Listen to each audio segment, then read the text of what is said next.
Lesson number 27. The Bremen Town Musicians. Once there was a donkey who had worked long and hard for his master. Now he had grown weak and could not do much work.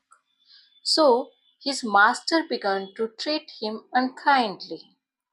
He even began to starve the donkey. He wanted to save the money he spent on the donkey's food. In the end, the poor donkey left the house. He believed he still had a good, strong singing voice, so he decided to go to Bremen town and earn his living as a town musician. On the way, he met an old dog. He too had been kicked out of the house by a cruel master. The dog was afraid. "How will I earn my bread?" he said. "Why, you have a voice as good as mine," said the donkey. "Let us both go to Bremen and sing for the townspeople. We shall be well paid there." So the two companions went on together. Suddenly they heard a cat meowing sadly with tears in his voice. "Why are you crying?" they asked. "How can I be happy knowing that my mistress is going to drown me?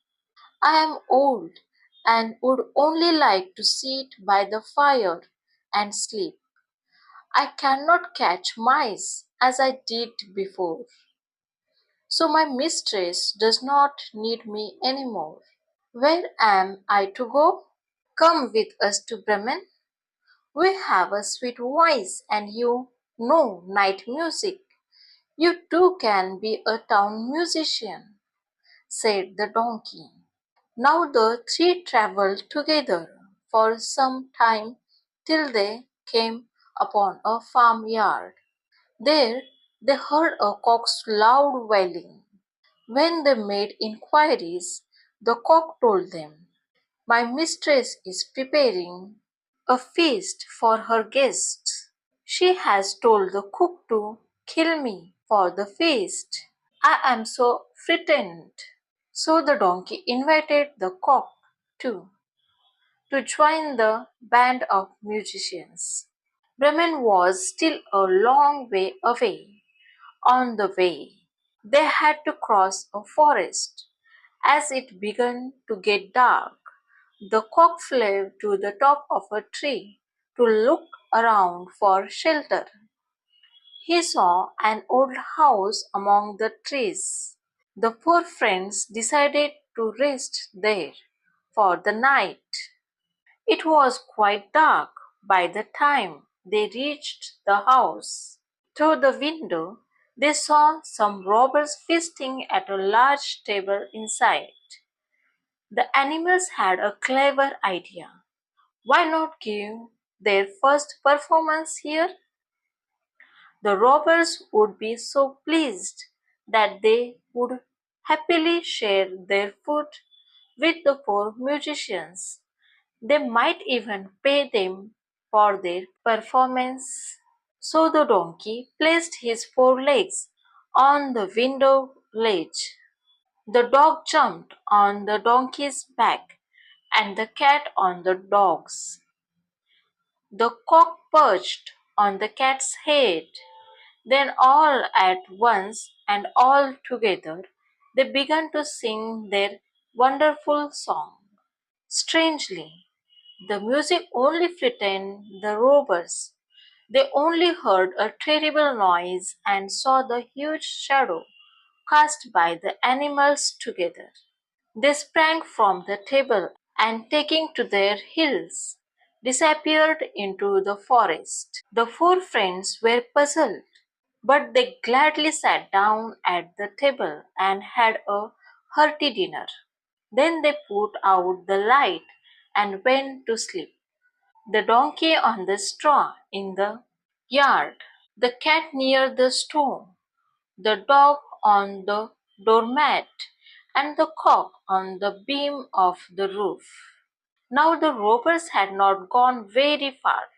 Their leader saw the house become dark and quiet. So he sent a man to see if it was safe to go back to the house.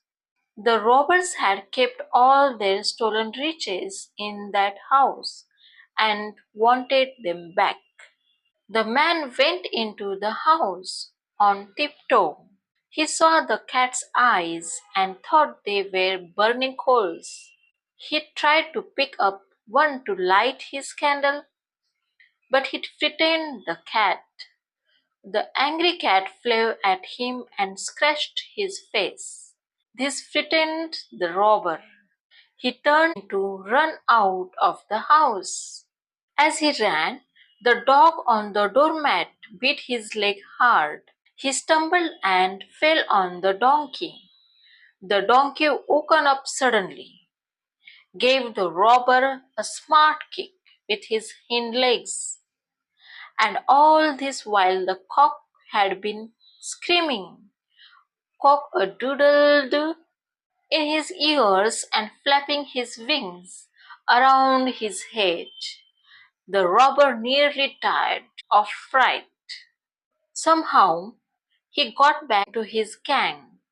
In a trembling voice, he told them that the house was full of monsters and deadly creatures who bit and scratched and kicked and attacked you in the dark. So the robbers never went back to the house. The four friends found enough money in the house to live in there, in happiness and comfort. That is why the musicians never went to Bremen. Now, students, we are going to look the hard word meanings from this chapter.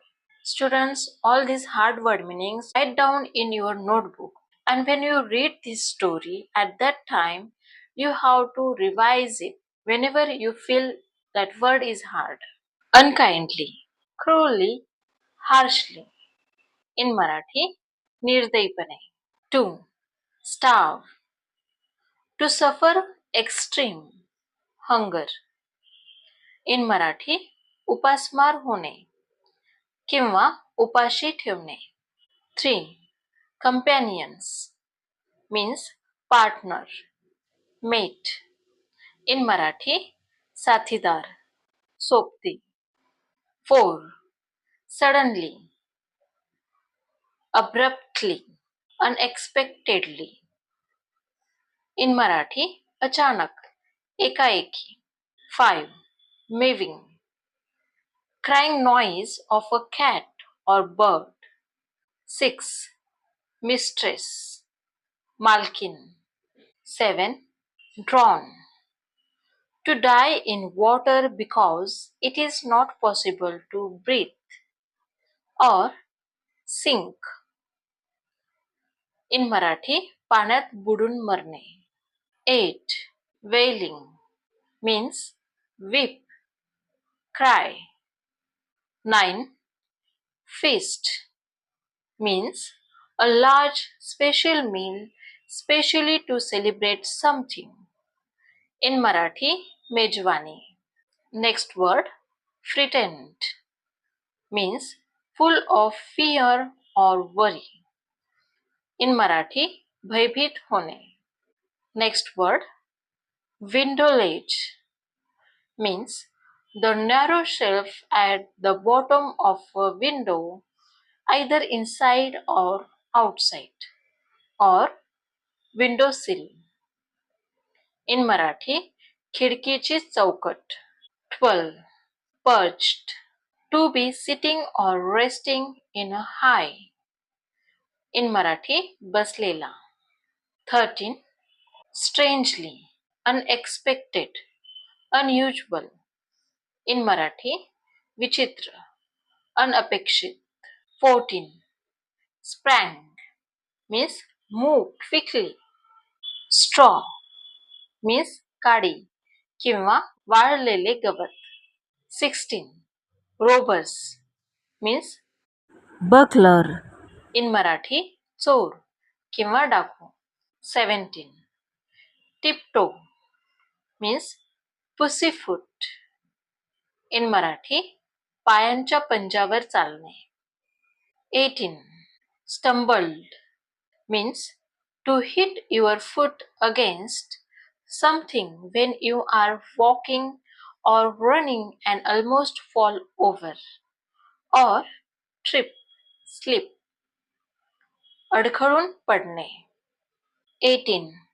Hind legs, the back legs of an animal. 19. Screaming.